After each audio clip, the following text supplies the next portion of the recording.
Hello दोस्तों, आज़ाद study channel की pedagogy class में आप सभी लोगों का स्वागत है। दोस्तों, मैंने ईवीएस से रिलेटेड और भी वीडियोस बनाए हुए हैं। आप नीचे दिए हुए आज़ाद स्टडी चैनल के इस आइकन पर जब क्लिक करेंगे तो आप आज़ाद स्टडी चैनल के होम पेज पर आ जाएंगे। यहाँ से आप वीडियोस या प्लेलिस्ट में जाकर सभी वीडियोस आप देख सकते हैं। दोस्तों, आज हम लोग जो है पर्यावरण अध्ययन के अधिगम सिद्धांत और विज्ञान और सामाजिक विज्ञान से संबंध एवं क्षेत्र से संबंधित 10 महत्वपूर्ण प्रश्नों का एक टेस्ट लगाएंगे। दोस्तों, क्वेश्चन यहाँ से किस प्रकार से बनते हैं ये आपको समझ में आएगा और आपको इसी प्रकार से क्वेश्चन जरूर रीटेड ईवीएस पेपर में देखने को मिलेंगे। दोस्तों, अगर अभी तक आपने हमारे चैनल को सब्सक्राइब नहीं किया है तो चैनल को सब्सक्राइब कर लें और साथ ही साथ बेल आइकन प्रेस करना ना भूलें ताकि आगे आने वाले नोटिफिकेशन आपको समय से मिलते रहें। ठीक है दोस्तों, तो चलते हैं क्वेश्चन की ओर और देखते हैं। क्वेश्चन नंबर फर्स्ट है, पर्यावरण अध्ययन में शिल्प कला यानी क्राफ्ट्स और चित्रकला यानी आर्ट को समूह में ग्रुप में जो है करके सीखने पर बल दिया जाता है क्योंकि ए ऑप्शन है कक्षा की अनुशासनहीनता को रोकने के लिए समूह में सीखना शिक्षकों के लिए एक आसान और बहुत प्रभावशाली युक्ति है। दोस्तों, ये ऑप्शन गलत होगा क्योंकि कक्षा को अनुशासनहीनता को रोकने के लिए बहुत प्रभावशाली युक्ति है, ये कहना गलत है क्योंकि समूह में जब बच्चे करके सीखते हैं या करके सीखने पर जब बच्चों को बल दिया जाता है तो अनुशासनहीनता को रोकने के लिए नहीं बल्कि उनमें एक सहयोग की भावना डेवलप करने के लिए एक दूसरे के प्रति जो है सम्मान विकसित करने के लिए किया जाता है, ना कि अनुशासनहीनता को रोकने के लिए। ठीक है दोस्तों, तो ये जो है ए ऑप्शन जो है रॉन्ग होगा। बी ऑप्शन देखते हैं दोस्तों, समूह में सीखना जो है सहपाठी द्वारा सीखने को प्रोत्साहित करता है। बी ऑप्शन सही होगा क्योंकि जब बच्चे जो हैं समूह में जो हैं जब सीखते हैं तो एक दूसरे से प्रेरित होते हैं, एक दूसरे के माध्यम से क्या करते हैं, सीखने को प्रोत्साहित होते हैं।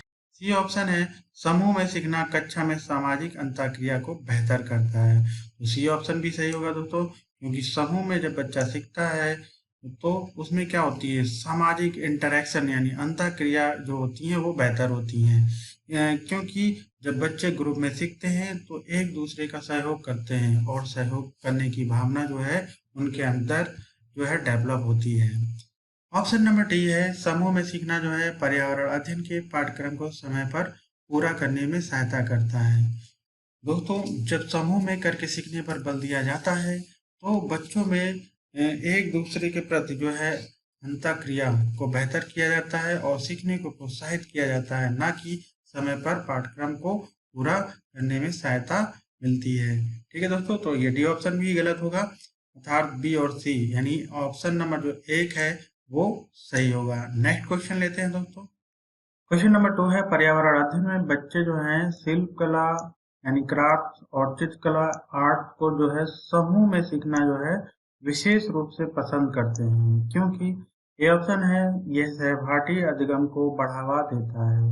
दोस्तों, ये ए ऑप्शन सही होगा क्योंकि बच्चे जो हैं एक दूसरे से जो है प्रोत्साहित होते हैं यानी अपने सहपाठी के द्वारा प्रोत्साहित होते हैं, अतः ये सहपाठी अधिगम को बढ़ावा देता है। बी ऑप्शन है ये सामाजिक अधिगम को बढ़ावा देता है, ये भी सही होगा क्योंकि बच्चे जो हैं एक दूसरे से सामाजिक अंतःक्रिया करते हैं या कह सकते हैं कि सामाजिक इंटरेक्शन करते हैं, जिससे क्या होता है कि बच्चे जो हैं एक दूसरे के प्रति जो है बच्चों में सहयोग की भावना बढ़ती है। ऑप्शन सी है, जब बच्चों की सृजनात्मकता की प्रशंसा होती है या की जाती है तो वह खुश होते हैं, वह उसके प्रति प्रेरित भी होते हैं।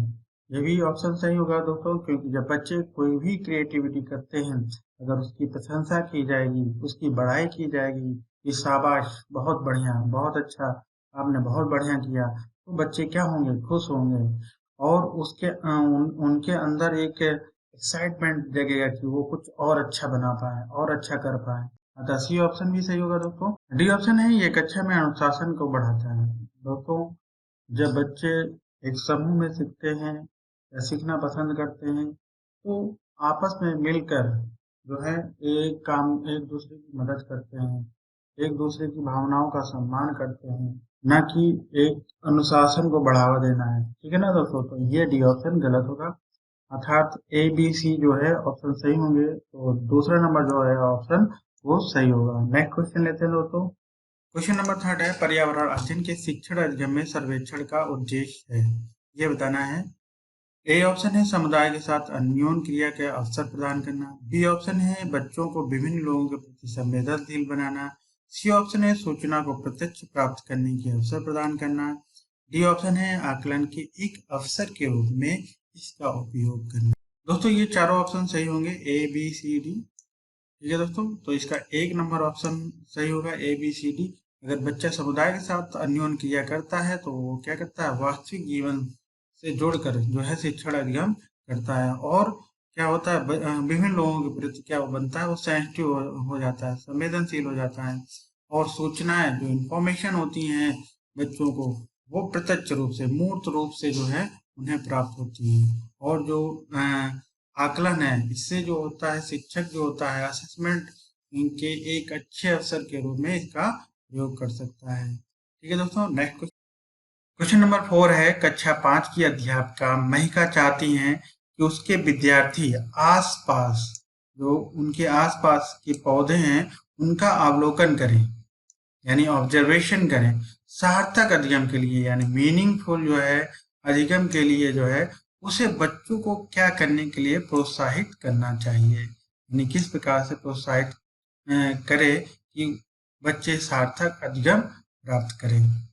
ए ऑप्शन है समझना कि पौधे हमारे लिए उपयोगी होते हैं। बी ऑप्शन है अधिकतम पौधे के नाम लिखना। सी ऑप्शन है उनकी ऊंचाई, पत्तियों, गंध और उगने के स्थान में अंतर का अवलोकन करना। डी ऑप्शन है समझना कि पौधे भी सजीव होते हैं। दोस्तों सी नंबर ऑप्शन सही होगा। अगर विद्यार्थी को आसपास के पौधे को अवलोकन करने के लिए कहा जाता है या ऑब्जर्वेशन करने के लिए कहा जाता है तो बच्चे क्या करेंगे, उनकी ऊंचाई के बारे में, पत्तियों का आकार कैसा है, गंध कैसी है और उगने के स्थान में अंतर का, इन सभी चीजों का जो है वो अवलोकन कर पाएंगे। ठीक है दोस्तों, सी नंबर सही होगा। ठीक है दोस्तों, नेक्स्ट क्वेश्चन लेते हैं।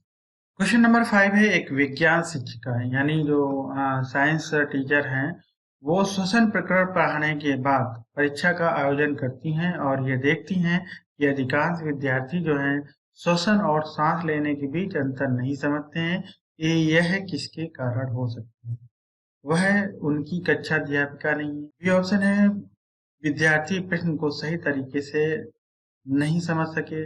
सी ऑप्शन है शिक्षिका की कक्षा में बहुत अनुशासनहीनता रहती है। डी ऑप्शन है वह कक्षा में प्रभावित तरीके से संबंधित संकल्पना को व्याख्यायित नहीं कर सकी। दोस्तों डी ऑप्शन सही होगा, क्योंकि अगर कक्षा यानी जो विज्ञान शिक्षिका है, अगर वो श्वसन प्रकरण को, जो उसके कॉन्सेप्ट हैं, अगर उसको सही से एक्सप्लेन कर देती तो बच्चे जो है श्वसन और सांस लेने के बीच कोई अंतर को समझ सकते, लेकिन उसने उस चीज को सही से एक्सप्लेन नहीं किया, उस कॉन्सेप्ट को। इस वजह से जो है श्वसन और सांस के अंतर को नहीं समझ पा रहे हैं। ठीक है दोस्तों, नेक्स्ट क्वेश्चन लेते हैं। क्वेश्चन नंबर 6 है सामाजिक विज्ञान के संदर्भ में पर्यावरण अध्ययन पढ़ाने का जो है निम्नलिखित में से कौन सा उद्देश्य नहीं है, ये बताना है। ए ऑप्शन है इससे शिक्षार्थियों को विद्वान विचारों और अभ्यासों पर प्रश्न करने के योग्य बनाना चाहिए। बी ऑप्शन है इसे बच्चों को समाज के एक जिम्मेदार सदस्य के रूप में बढ़ने के योग्य बनाना चाहिए। सी ऑप्शन है इसे बच्चों की संस्कृति, अभ्यासों में विविधता का सम्मान करना के योग्य बनाना चाहिए। डी ऑप्शन है इसे बच्चों को मुख्य शब्दावली की सही परिभाषा याद करने के योग्य बनाना चाहिए। दोस्तों डी ऑप्शन सही होगा। ये जो है पर्यावरण अध्ययन पढ़ाने का उद्देश्य नहीं है कि रोट लर्निंग करवाई जाए। ठीक है दोस्तों, तो ये ऑप्शन नहीं सही है। जबकि दोस्तों जो हैं ए बी सी ऑप्शन जो हैं वो उद्देश्य हैं, यानी बच्चों को प्रश्न करने के योग्य बनाना और जिम्मेदार सदस्य के रूप में बढ़ने के योग्य बनाना, और जो बच्चों की संस्कृति है, सभ्यता है, उसके प्रति जो है सम्मान करें बच्चे, इस योग्य बनाना जो है पर्यावरण अध्ययन का उद्देश्य है। ठीक है दोस्तों, नेक्स्ट क्वेश्चन लेते हैं। क्वेश्चन नंबर 7 है कविता पर्यावरण अध्ययन की कक्षा में गरीबी, निरक्षरता और वर्ग असमानता जैसे सामाजिक मुद्दों पर बल देना चाहती है। निम्न में से कौन सा अधिगम जो है अनुभव इस उद्देश्य की प्राप्ति में अधिक प्रभावी होगा, ये बताना है। ए ऑप्शन है संबंधित मुद्दों पर विशेष व्याख्यानों का आयोजन करना। बी ऑप्शन है शिक्षार्थियों को संबंधित सामाजिक मुद्दों पर चार्ट तैयार करने के लिए कहना। सी ऑप्शन है शिक्षार्थियों को संबंधित जानकारी एकत्र करने और उनका विश्लेषण करने के लिए सामूहिक परियोजना लेने के लिए कहना। डी ऑप्शन है शिक्षार्थियों को संबंधित मुद्दों पर स्लोगन लिखने के लिए कहना।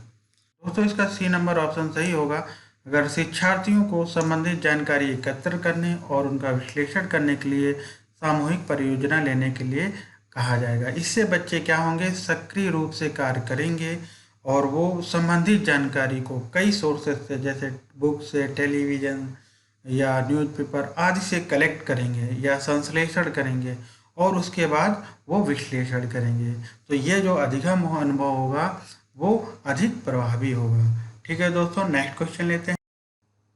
क्वेश्चन नंबर 8 है पर्यावरण अध्ययन की अंतः विषयी प्रकृति या इंटरडिसिप्लिनरी नेचर में पर्यावरणीय मुद्दों को खालिस्तान द्वारा संबोधित करती है। या पर्यावरण अध्ययन के जो विषय क्षेत्र हैं वो क्या हैं ये बताना है।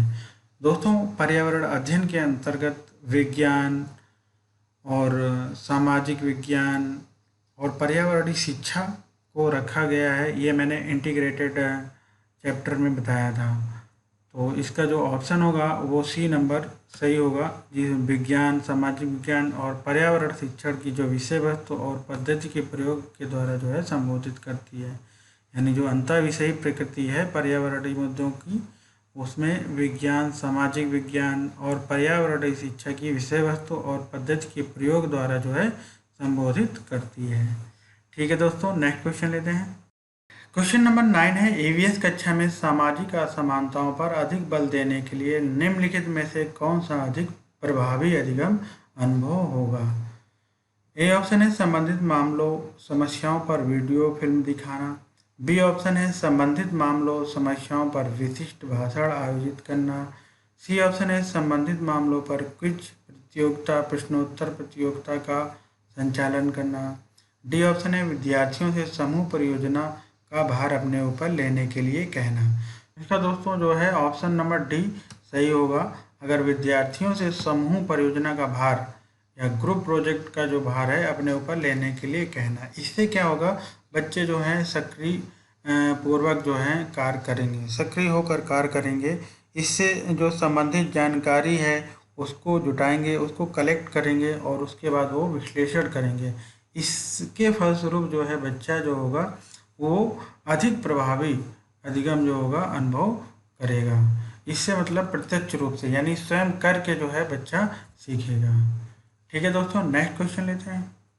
क्वेश्चन नंबर 10 है प्राथमिक स्तर के ईवीएस की पाठचर्या को शुद्ध विज्ञान और सामाजिक विज्ञान की संकल्पनाओं यानी कॉन्सेप्ट को सम्मिलित करके विकसित किया गया, डेवलप किया गया है।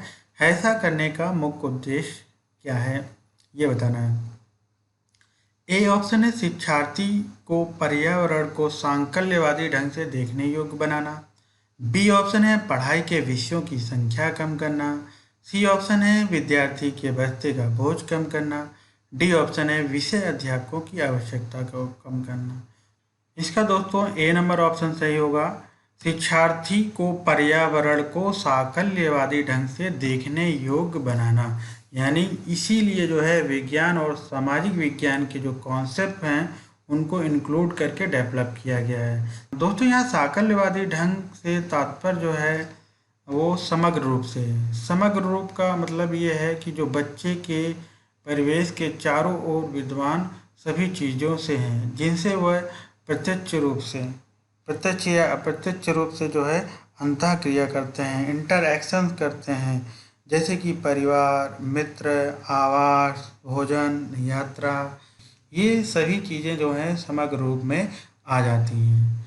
ठीक है दोस्तों, अगर दोस्तों वीडियो पसंद आया हो तो लाइक, सब्सक्राइब और शेयर करना ना भूलें। मिलते हैं नेक्स्ट वीडियो में। जय हिंद, जय भारत।